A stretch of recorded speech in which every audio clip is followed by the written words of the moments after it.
দক্ষিণ পশ্চিম চীনের আনশনে তৈরি হচ্ছে হুয়াজিয়াং গর্জ ব্রিজ। কাজ শেষ হলে এটিই হবে বিশ্বের সর্বোচ্চ ঝুলন্ত সেতু।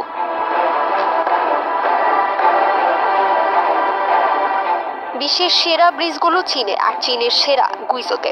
বৈবান নদীর উপর দাঁড়ানো এই সেতুটি পানির স্তর থেকে 625 মিটার উপরে। প্যারিসের আইফেল টাওয়ারকেও ছাড়িয়ে গেছে এই উচ্চতায়। এর আগে দোগে ব্রিজের রেকর্ড ছিল সর্বোচ্চ সেতু হিসেবে, সেটিও গুইজোতে। কিন্তু নতুন ব্রিজ তার চেয়েও 71 মিটার উঁচু।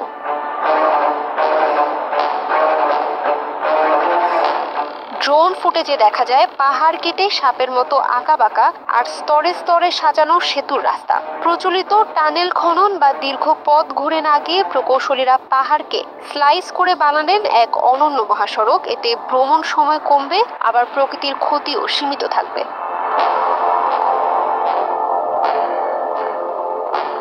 শুধু যাতায়াত নয়, এই ব্রিজ হতে যাচ্ছে পর্যটনেরও কেন্দ্রবিন্দু। থাকবে কাচের অবজারভেশন ডেক, আকাশ ক্যাফে, এমনকি বানজি জাম্পিং আর জিপ লাইনের মতো এক্সট্রিম স্পোর্টস সুবিধা। ফলে স্থানীয়দের জন্য তৈরি হবে কর্মসংস্থান, বাড়বে অর্থনীতি।